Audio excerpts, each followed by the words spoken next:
والله يدعو إلى دار السلام ويهدي من يشاء إلى صراط مستقيم.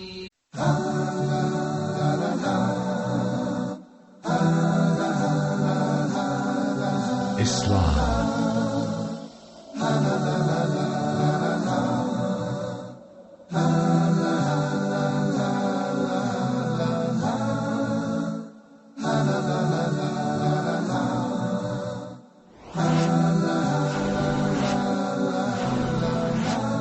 Islam 101. Bismillah, wassalatu wassalam ala rasulillahi amma ba'd.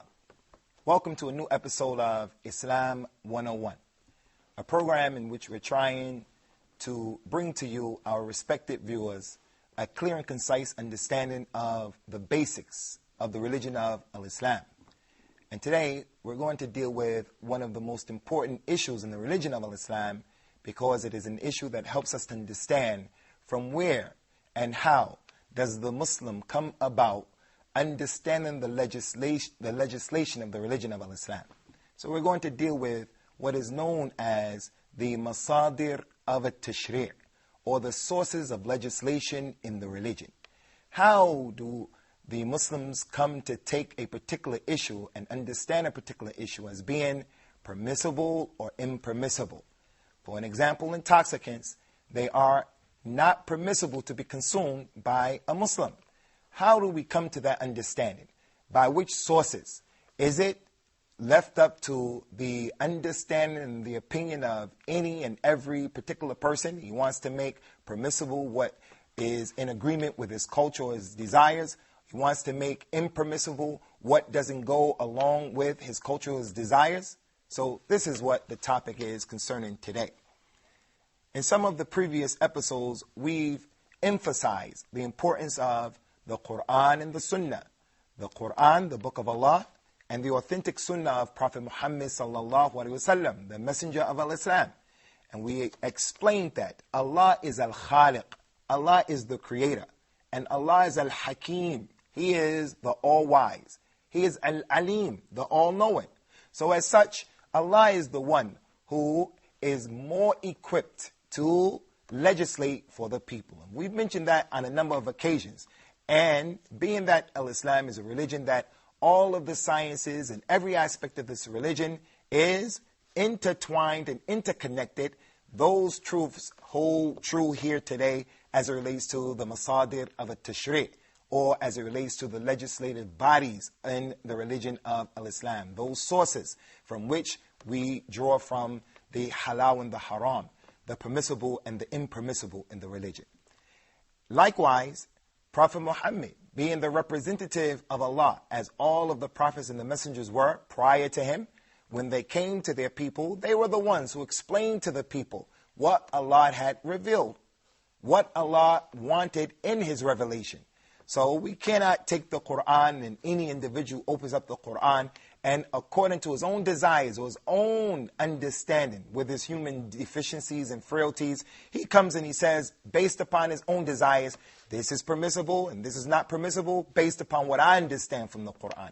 This is not what the religion of Al-Islam is all about. Instead, Allah is the lawgiver, and the Prophet sallallahu alaihi wasallam, the messenger of Al-Islam, Muhammad, is the one who explains that law, and it's up to us, the Muslims, the human beings, to follow the law and the legislation of Allah. With that being said, as a form of an introduction, the very first masdar or source of legislation in Al-Islam is the Quran itself. The Quran, as we mentioned, is the speech of Allah, the kalam of Allah. It is the actual guidance that Allah revealed to Muhammad sallallahu alaihi wasallam. May the peace and blessings of Allah forever be upon him. Allah revealed this book to him, and in its revelation, it has sought to take the people out of the depths of darkness into the light of guidance, to take them away from superstition, to take them away from those things as it relates to making their lives difficult.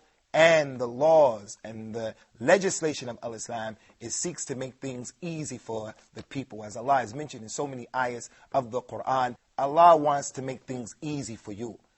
Allah has not made anything difficult for you in your religion. So those are some of the characteristics that we find when we look at how Allah in the Quran has made certain things permissible and He has made other things impermissible.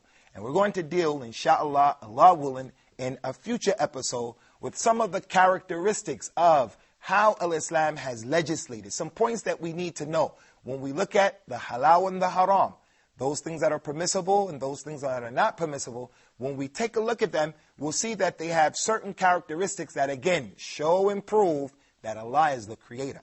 And that in His creation, He has put in them, in the creation, mercy upon them. And He has also made things easy for them. So, the Quran is the first source of legislation. And what does that mean?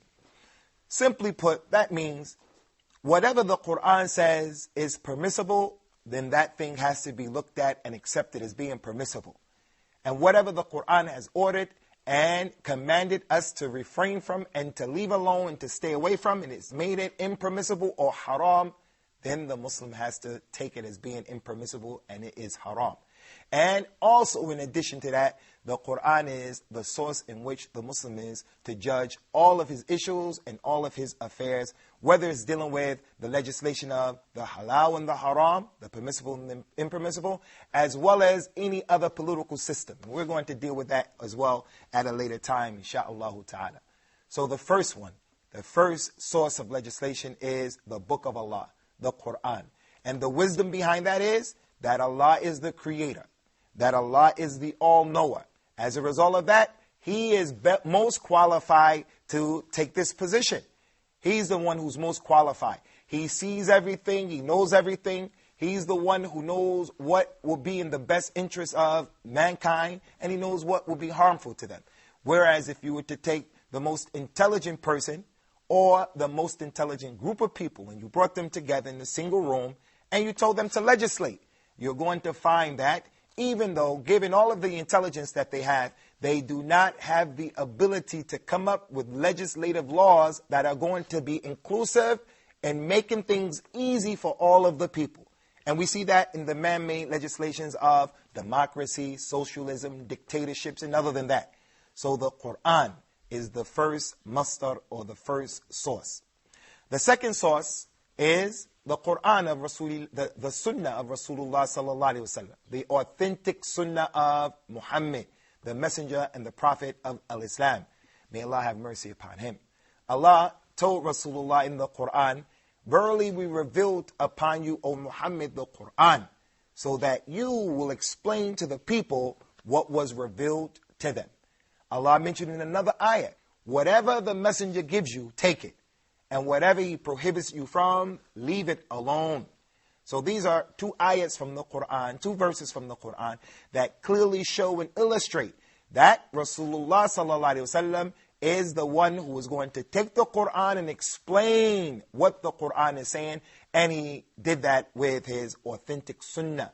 So the Sunnah is the second source of legislation. I would like to make mention in terms of the Quran and the Sunnah. Many times you may read or you may hear that some people will put more emphasis on the Quran and less emphasis on the Sunnah. And they may say the Quran is the first masdar or the first source, and the Sunnah is the second masdar or the second source. But in actuality, what is most correct is that we keep both of them together and we do not divide them. As the Prophet told us sallallahu alaihi wasallam about the Quran and the Sunnah, لَنْ يَرَدَ عَنِّي حَتَّى تَرَدُ الْحَوْضِ. You will find that the Quran and the Sunnah will not be split until the people come to the fountain Yawm al-Qiyamah. So the Quran and the Sunnah has to be kept together.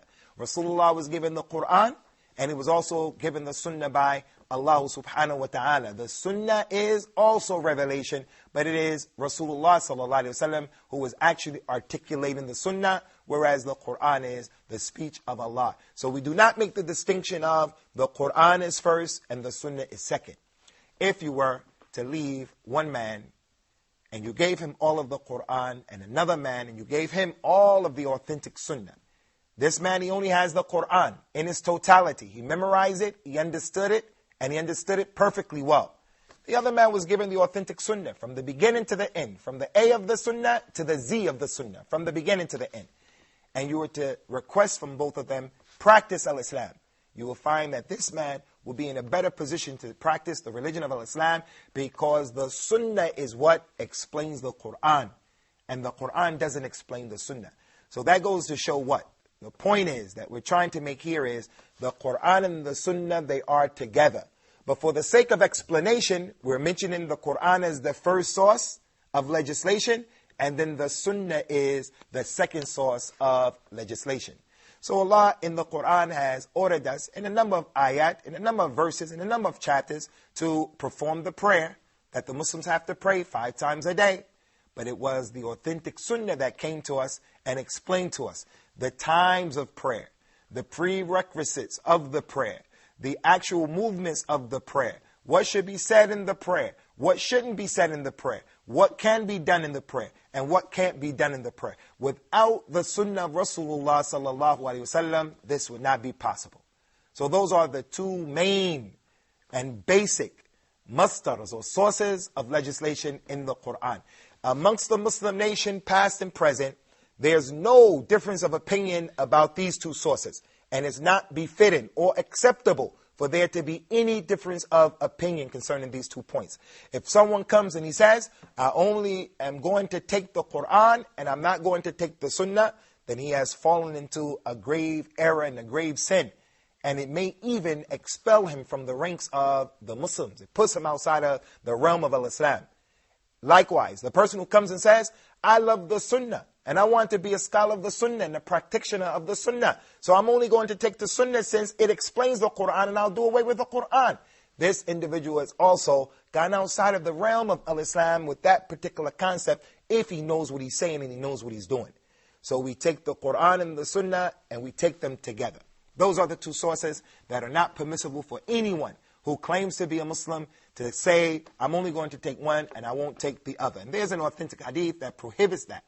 The Prophet told us, sallallahu alaihi wasallam, let not any of you recline comfortably on his couch and something comes to him from what I commanded him to do or I prohibited him from doing, and he says, whatever I find in the Quran, I'll accept and I'll take. Whatever is not in the Quran, I won't accept and I won't take. This is something that is not acceptable in the religion of Islam. And I'm sad to say that there are some people who claim to be Muslims. They call themselves the Quraniyun. The Quraniyun, the people of the Quran, they make this claim. And in actuality, what they only succeed in doing is, they succeed in, with that claim, not knowing how to pray, not knowing how to welcome the newborn child, not knowing how to fast properly in the month of Ramadan, and other issues that have been detailed for us in the authentic Sunnah of Rasulullah sallallahu alaihi wasallam. So we'll be back after we take this break, inshallah, in order to complete this most important topic. Looking forward to seeing you when we get back, inshallah. Islam 101. The Prophet ﷺ have informed us that we should not obey no one on the account of disobeying Allah subhanahu wa ta'ala. So the superiority is to Allah's command. So if the husband tells his wife that I want you to shake hands with my colleagues, with my business partners, no, even if it leads to divorce. If the husband says to his wife that you have to party with me, with partners and so on, no, you have to take your hijab off, no. By any means, communicate with Allah subhanahu wa ta'ala. Definitely Allah subhanahu wa ta'ala knows your language and He would be very happy to answer your call.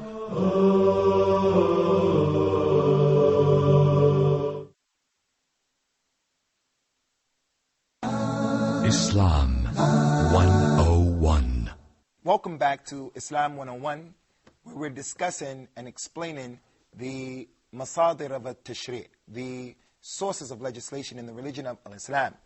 And we mentioned already that the 2 main sources of legislation are the Quran, the Book of Allah, as well as the Sunnah, the authentic Sunnah of Muhammad, the messenger and the prophet of Islam. May the peace and blessings of Allah forever be upon him. Before going to the next 2 sources of legislation, maybe some of our panel members would like to open up the door of discussion with a few of their questions. Anyone wants that? Sorry. Allah subhanahu wa ta'ala has described to us in Holy Quran that the memorization of the Quran is made easy for us. So then why are we in need of the Sunnah? Concerning the question of how is it that Allah has mentioned in the Quran that He has made the Quran easy, so is there not a person who will reflect, a muddakir? The Quran has been made easy. So why is it that we need any other body of legislation or source of legislation? Why is that? This is the case. The Quran is a book that was revealed by Allah to Rasulullah sallallahu alaihi wasallam, and Prophet Muhammad was illiterate, and the environment that he was sent to was for the most part a group of people who were illiterate. So therefore, it would not be from justice, nor would it be from wisdom for Allah to send a book that was complicated. So from the description of the Quran, I don't want to say from the nature of the Quran, because the Quran is the speech of Allah. So from the description of the Quran is that Allah has revealed a book and His speech is easy to understand for people who are illiterate, not to mention people who are higher than them in their understanding and educated people. So the Quran has been made easy to understand. And as we mentioned yesterday, Allah said about the Quran, Allah is the one who revealed the Quran, and in it are ayat that are muhkamat. They are clear, they're easy to understand. قُلْ هُوَ اللَّهُ أَحَدٌ. Say Allah is one. إِنَّ الدِّينَ عِنْدَ اللَّهِ الْإِسْلَامِ. The religion to Allah is one. It is not open for multiple and different interpretations.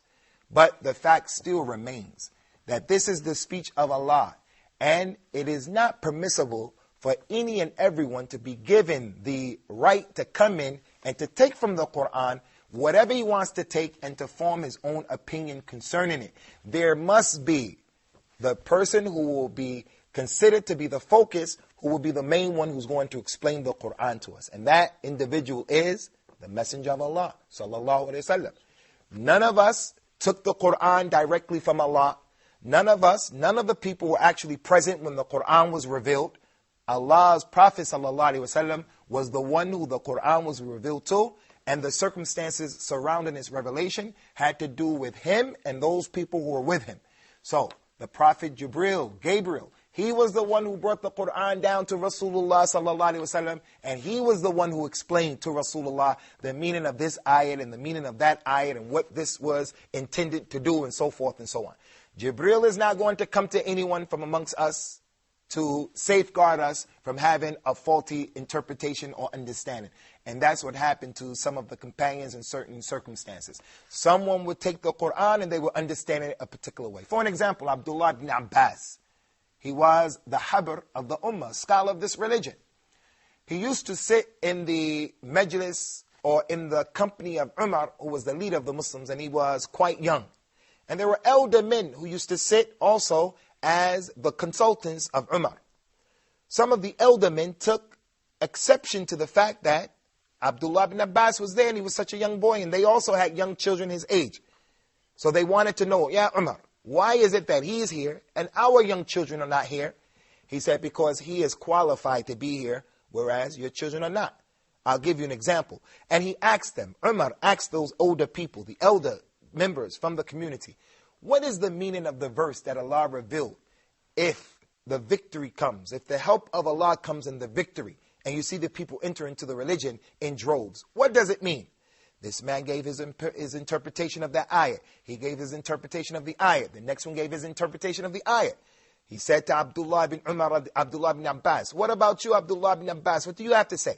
Abdullah ibn Abbas said, that ayat was revealed by Allah, and it was informing Rasulullah sallallahu alaihi wasallam that his imminent death was approaching. Umar said, I know nothing other than what he's saying. This is what I know concerning the understanding of this ayat. How did Umar know that? Because Rasulullah told him, sallallahu alaihi wasallam, who was in turn told and informed by Jibril, Ya Muhammad, your death is close. And he brought that ayat. So evidently, Rasulullah also shared that information with Abdullah ibn Abbas. So we have the companions who were the best of the people, the most educated in terms of the religion, the most knowledgeable of the religion, the most knowledgeable of the Arabic language. And yet, they had a misunderstanding about this ayat until someone explained the real meaning of it to them, someone who was exposed to the Sunnah. So the Quran is easy, and it was revealed for people to understand. You don't have to be a rocket scientist to understand the Quran, unlike some of the other so-called religious books, like the Bible. The Bible is a very difficult book to understand. And it's open for the interpretation of any preacher who gets up on Sunday. One preacher is preaching one message, he's preaching another message, and anyone can take the liberty of giving his interpretation of that book because it's hard to understand. It's hard to understand. And the Quran is not like that. Nick? Yeah, I still don't understand. Why do Muslims use Sunnahs as a complement for Quran? Is it incomplete or what? No, the Quran is complete. Al-yawma akmaltu lakum deenakum. Allah has told Rasulullah sallallahu alayhi wa sallam and told the Muslims, today I have completed for you your religion. The Quran is complete. From the beginning of the first ayat that was revealed until the very last ayat that was revealed, all of the Quran is complete. But as we mentioned, even though the Quran is complete, the Sunnah explains the Quran and it supplements the Quran. I'm a married man and I am Abu Usamah and I'm complete. There's no other Abu Usamah or portion or part of me somewhere else that I have to find it or is going to come to me at a later time.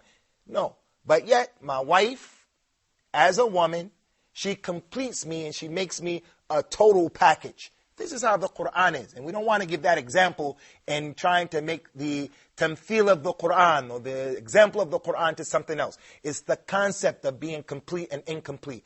I am who I am, a complete person. But my wife comes and she completes me. She adds certain aspects of who I am to make me a complete person. The Quran is complete. But the Sunnah doesn't come in order to complete the Quran. The Sunnah comes in order to explain the Quran and to expound upon the Quran. The Sunnah is mubayyina to the Quran. It is that thing that explains it in detail. It takes the general things that were mentioned, what is known as the mujmal, and the things that are amma, those general rulings and comments that were made in the Quran, and it defines them and it explains those ayat in those verses. According to Islam, the drinking of wine is not permissible. I've read 2 ayats in the Quran. Please correct if I'm wrong. The one ayat, Allah says the drinking of wine is permissible. Another ayat, it said it's not permissible. Can Sheikh please more clear it on that? Concerning the Quran and how the Quran mentioned the issue of the impermissibility of intaking intoxicants. In the beginning of Al-Islam, the Arabs in that particular culture, they were given to drinking intoxicants. It was a part of their culture. It was a part of who they were as a people. And this goes to show the point that we were making at the beginning of this episode, that Allah, in legislating, He is the most wise. He knows what the people need, and He knows in what dosages they need as it relates to the legislation. So at the beginning, Allah allowed them to continue to drink because it was something that was a part of their culture. If the ruling came down right away and it prohibited them from drinking, you may have had people who were not ready. And as a result of that they weren't ready to give up drinking and to discard the filthy habit of drinking. Some of them may have even been alcoholics even. If the ruling came down at one time, don't drink anymore, then it would have been as our mother Aisha said. She said, had Allah revealed in one time the impermissibility of drinking khamr or intoxicants, verily many of the Arabs would have left the religion. So it came with a tadarruj, in stages. So at the beginning, it told them that in drinking it is a harm. And it has some benefit and some harm in it, but the benefit outweighs the harm. And then the next ayah came saying that it is evil. Don't drink when you come to the salah. You can drink, but when it's time for prayer, you can't drink.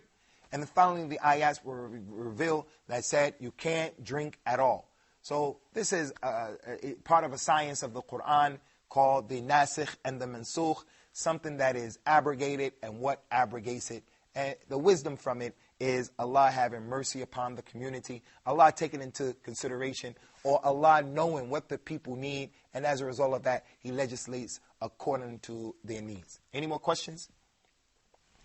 Now we move on to the third source of legislation in Islam, which is the ijma', or the consensus of the Muslim scholars, the consensus of the Muslim scholars, especially the consensus of the companions of Rasulullah sallallahu alaihi wasallam, because they were the most knowledgeable of the ummah, of the nation of Islam. In an authentic hadith, Rasulullah sallallahu alaihi wasallam said, "La tajtami'u ummati ala dalala." My ummah will not agree upon something that is wrong. You will find that there are certain Muslims who will try to make permissible what Allah has made impermissible. But you will never find that the whole Muslim nation will come together to agree on such an issue. There are certain people who try to say drinking intoxicants is permissible. Certain Muslims will try to say that usury or riba is permissible. But you will never find that the scholars of Islam, all of them will say such a thing, nor will you find all of the Muslims making such a claim. There may be a few people, a minority of people who say that, but the majority of the Muslims will never ever say such a thing, nor would the whole ummah agree to such a thing. Abdullah ibn Abbas, that tremendous companion of Rasulullah sallallahu alaihi wasallam, the Prophet and Messenger of Islam, Abdullah ibn Abbas was from those people who remained close to the Prophet throughout his prophethood. He said, in describing the position of the companions as it relates to legislation, as it relates to this issue of the consensus of the companions and the consensus of the scholars, he said, whatever the companions see as being good, then it is good. And whatever the companions see as being impure or not good, then it is impure and it is not good. And that is an indication and a proof that the companions, their position on a particular issue and their consensus is a dalil or a proof in the religion. Due to the time restraints, unfortunately, we're going to have to bring this episode to an end. In our next and upcoming episode, inshallah, we're going to continue this particular issue, and we ask Allah to protect us and to protect you. هذا وصلى الله وسلم على نبينا الأمين.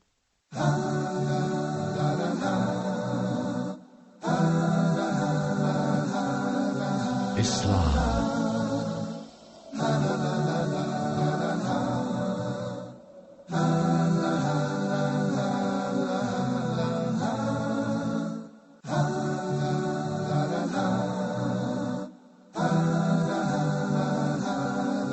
Islam.